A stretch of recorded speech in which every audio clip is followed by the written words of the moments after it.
Freedom ride season 2 में अब तक हम तय कर चुके थे 1100 किलोमीटर का सफ़र और पहुंचे थे उदयपुर, जहां एक दिन के छोटे से भ्रमण में हमने देखी झीलों की शांति, महसूस की अपनी विरासत की गहराई और लिया माँ करनी माता का आशीर्वाद। पर सफ़र रुकता कहाँ है। उदयपुर की सुंदरता को पीछे छोड़ते हुए हम निकल पड़े एक नई दिशा में, उस दिशा में जहां राजसी इतिहास मिलता है आध्यात्मिक समंदर से। ये एपिसोड एक नया अध्याय है जहां रास्ते ले जा रहे हैं हमें भगवान श्री कृष्ण और महादेव की नगरियों की ओर, द्वारका और सोमनाथ। सूरज पीछे छिप रहा था, पर रोड अभी जाग रही थी। हर माइलस्टोन एक नई याद बन रहा था और हम बस उस कहानी के नए पन्ने लिख रहे थे।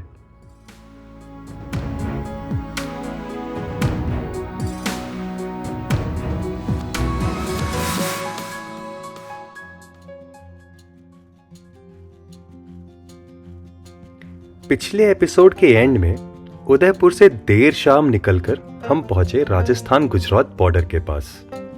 और यहां एक इंटरेस्टिंग बात, बॉर्डर के राजस्थान वाले साइड पे होटलों की पूरी लाइन लगी थी, शायद इसलिए क्योंकि गुजरात एक ड्राई स्टेट है। टूरिज्म यहां हर रूप में मिलता है, स्पिरिचुअल भी और थोड़ा स्पिरिटेड भी। अगली सुबह पहले उजाले के साथ ही हम निकल पड़े राजस्थान से द्वारका तक, लगभग 600 किलोमीटर। पूरा दिन 12 घंटे का सफर। मेहसाना क्रॉस किया, अहमदाबाद बाईपास किया और कहीं रास्ते में एक छोटी सी ढाबा जैसी जगह पे रुक गए। गरम चाय और पोहे के साथ ब्रंच किया। मोरबी के बाद रोड्स पतले हुए, पर सफर और दिलचस्प बन गया। जामनगर, एक प्लांट और इंडस्ट्रियल शहर जहां स्काई लाइन पे लिखा था energy capital of Gujarat. Reliance और बीपी जैसे दैत्य यहां के आसपास अपना राज चलाते हैं। जामनगर के बाद लिम्बड़े से लिया एक छोटा सा डिटूर, एक रोड जिसके दोनों तरफ पानी और नमक के खेत थे। मेरा दूसरा मुकाबला था सॉल्ट पैन से, लेकिन इस दफा स्केल कहीं ज्यादा बड़ा था। सूर्यदेव हमारे सामने ढल रहे थे और हम उनका पीछा कर रहे थे। रास्ते पे कहीं एक संतुलन था जहां आकाश ने समंदर से हाथ मिलाया था। उस पल लगा जैसे प्रकृति खुद अपनी कैनवस पे रंग भर रही हो और हम बस उस तस्वीर का एक छोटा सा हिस्सा बन गए हो।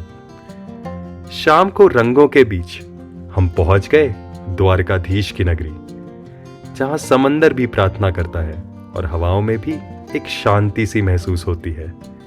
लगा जैसे सफर अपनी मंजिल से नहीं बल्कि अपनी कहानी से मिल गया हो।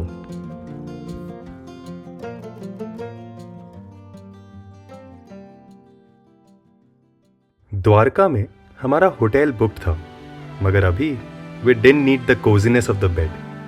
We needed the warmth of the sunset, the calmness of the sea, and the divinity of everything in between. Hotel रास्ते में था, पर हम सीधे निकल पड़े बीच की तरफ। जैसे ही हम समंदर के किनारे पहुंचे, हवाओं में एक नया रंग घुल गया।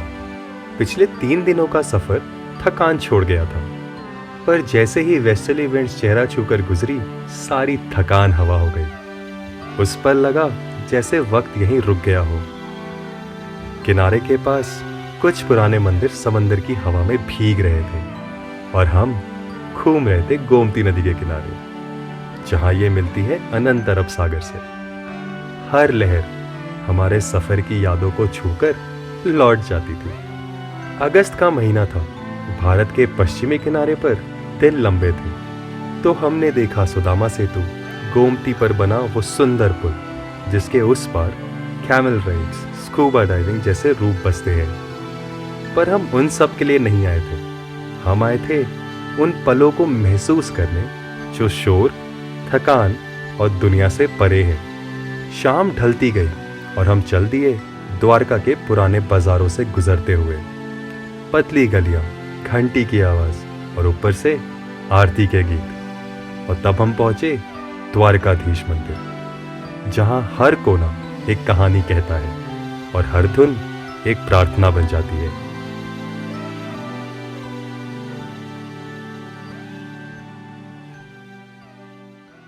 भगवान श्री कृष्ण विष्णु के 8वें अवतार छोड़ आए थे मथुरा के रंगीन शोर और वृंदावन का वो प्रेम जरासंध के लगातार आक्रमणों के बाद। प्रेम और प्रतिष्ठा के बीच उन्होंने चुना एक नया मार्ग, एक नई नगरी जहां अमन हो और मर्यादा भी। कहते हैं भगवान ने इस नगरी को विश्वकर्मा जी से समुद्र के किनारे बनवाया था, एक अद्भुत सोने की नगरी द्वारका, जहां गलियां मोतियों सी जगमग करती हैं और हर कोना धर्म, समृद्धि और शौर्य से जीवंत था। पर समय के चक्रव्यूह से कोई नहीं बच पाता। गांधारी और कुछ ऋषियों के श्राप से यादव वंश अपने ही संघर्षों में बिखर गया। महाभारत के बाद जब सब कुछ मिट चुका था, द्वारका भी अपनी किस्मत से ना बच सकी।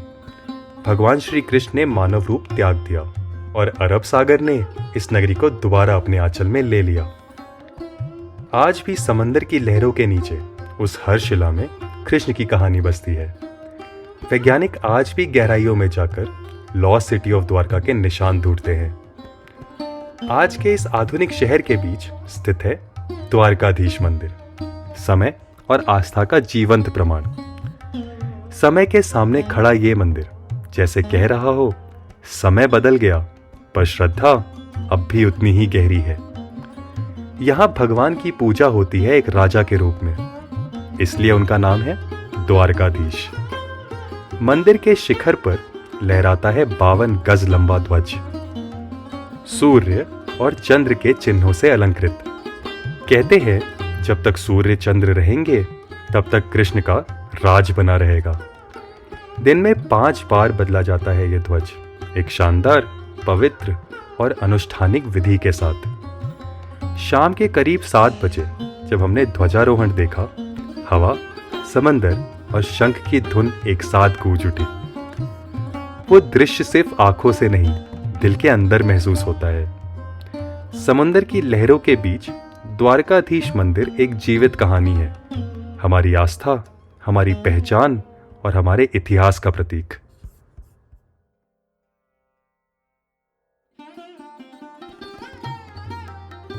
ध्वजारोहण के बाद हम वापस चले गए अपने होटल, एक ही वादा करते हुए, सुबह नहाकर हम आएंगे राजा जी से मिलने। सुबह 6:30 बजे हमने एक ऑटो पकड़ा और निकल पड़े द्वारकाधीश के दरबार। अंदर फोन्स अलाउड नहीं थे, तो हमने बाहर जमा किया अपना फोन और दिल में श्रद्धा लेकर पहुंचे मंदिर के अंदर। अंदर एक अलग ही एनर्जी थी। हर कोई अपने राजा से कुछ बात करने, कुछ मांगने, कुछ बताने और कुछ समाधान पाने आया था। शंख की ध्वनि, मंत्रों की गुनगुनाहट और भक्ति का सागर सब एक साथ बह रहा था। प्रभु एक राजा की भांति सबके दुख दूर करते जा रहे थे। हर दृष्टि में विश्वास, हर प्रणाम में शांति थी। हमने भी अपने प्रभु के चरणों में बैठकर सबके लिए मंगल कामना की और फिर एक बार दर्शन करके वापस आ गए बाहर।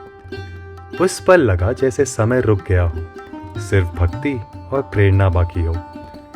यहां से हम वापस आए अपने स्टे पर, चेकआउट किया और निकल पड़े अपने तीसरे ज्योतिर्लिंग की तरफ। इससे पहले हम जा चुके हैं महादेव की नगरी काशी, जहां मिले थे बाबा विश्वनाथ और भगवान राम द्वारा स्थापित रामेश्वरम। आज बारी थी नागेश्वर ज्योतिर्लिंग के दर्शन की। द्वारका से केवल आधा घंटा दूरी पर स्थित है नागेश्वर ज्योतिर्लिंग, शायद सबसे शांत और कम भीड़ भरा मंदिर उन 12 ज्योतिर्लिंगों में से।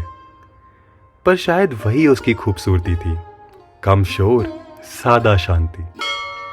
सुंदर खाली सड़कों से गुजरते हुए हम पहुंचे दिन के अपने पहले ज्योतिर्लिंग के दर्शन करने। रास्ते की हवा भी अलग थी, जिसमें समुंदर की नमी और भक्ति का सुकून दोनों घुले हुए थे। मंदिर परिसर पहुंचने से पहले ही शिव जी की विशाल प्रतिमा के दर्शन हुए, एक ऐसी मूर्ति जो दूर से ही मन को स्थिर कर देती है। अंदर एक बड़ा सा हॉल है जहां भगवान शिव खुद लिंग रूप में विराजमान है। ये नागेश्वर ज्योतिर्लिंग एक स्वयंभू है, यानी खुद प्राकृतिक रूप से प्रकट हुआ लिंग, जहां प्रभु ने अपने भक्त सुप्रिया को राक्षस दारुका के पंजों से बचाया था। मंदिर परिसर के पीछे एक पुराना बरगद और पीपल का वृक्ष और उनके पीछे एक सुंदर सी लेक। सब कुछ मिलकर बना रहा था एक दिव्य दृश्य, जहां हवा भी मंत्रों जैसे गूंज रही थी और जमीन पर शांति बह रही थी। द्वारकाधीश और नागेश्वर महादेव के सुबह सुबह दर्शन करके हम लगभग 10:30 बजे निकल गए कोस्ट के साथ अपने अगले धाम सोमनाथ की तरफ। लगभग 250 किलोमीटर और रास्ते एकदम मक्खन जैसे स्मूथ। एक तरफ समंदर, दूसरी तरफ हवा और बीच में हम। रास्ते में एक दृश्य ने हमें रोक लिया। ओजात नदी के संगम पर, जहां यह नदी समंदर से मिलती है, वहीं बीच धारा में एक विशाल शिवलिंग स्थित है। किनारे पर नहीं बल्कि बीच प्रवाह में। लगा जैसे समंदर भी अपना प्रणाम कर रहा हो। थोड़ी देर उस दृश्य में खोकर हम आगे बढ़े और शाम से पहले सोमनाथ पहुंच गए। कैमरास अलाउड नहीं थे, तो जहां से संभव था वहां से महादेव के धाम के साथ एक तस्वीर ले ली। सोमनाथ मंदिर शायद सबसे दिव्य स्थलों में से एक। समंदर के किनारे लहरों का अनंत गीत चल रहा था और बीच में वो मंदिर, शिल्प और श्रद्धा का संगम। गर्भगृह में महाकाल का शिवलिंग, जिसे पहला ज्योतिर्लिंग माना जाता है, यही वो स्थल है जहां भगवान शिव पहली बार ज्योति के स्तंभ रूप में प्रकट हुए थे। अग्नि, प्रकाश और शक्ति का पहला मिलन। मंदिर के अंदर एक म्यूजियम भी है, जहां उसके शौर्य और संघर्ष भरे इतिहास के निशान हैं, उनकी कहानियां, उनके पुनर्निर्माण। कथा कहती है सतयुग में इसे चंद्रदेव ने सोने से स्थापित किया था, त्रेता में रावण ने चांदी से बनवाया, द्वापर में भगवान श्री कृष्ण ने लकड़ी से और कलयुग में राजा भीमदेव ने पत्थरों से। हर युग ने अपना रंग छोड़ा, पर भक्ति वही रही। दूसरी तरफ इतिहास के पन्ने कहते हैं मंदिर पर 8वीं से 18वीं शताब्दी तक हर बार आक्रमण हुए, हर बार गिराया गया, हर बार उठाया गया, हर बार आस्था जीती। आखिरकार सरदार पटेल के प्रयासों से यह मंदिर अपने आज के रूप में उभर कर आया, एक प्रतिमा नहीं, एक प्रेरणा बनकर। सोमनाथ केवल एक प्लेस ऑफ वर्शिप नहीं है, यह हमारे अस्तित्व और आस्था का प्रमाण है, हमारी सभ्यता की धड़कन है और हमारे विश्वास की अमर कहानी।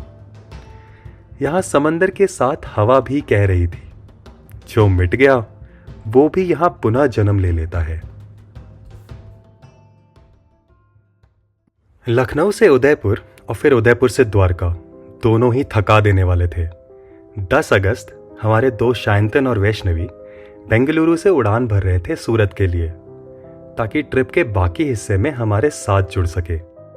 हम चलते रहे आधी रात तक, सिंगल लेन अनलिट रोड्स पर, गांव, छोटे शहरों और अंधेरों के बीच से गुजरते हुए आखिरकार एक छोटी सी जगह मिली, जहां हमने बस थोड़ा सा चैन पाया।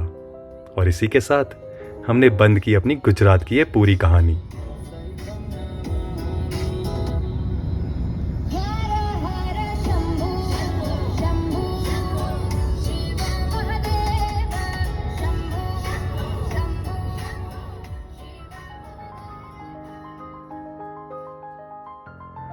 अगले एपिसोड में फ्रीडम राइड सीजन 2 का फिनाले, और हम चलेंगे सूरत, मुंबई और पुणे के आसपास के सफर पर, फिर वापस नम्मा बेंगलुरु की तरफ।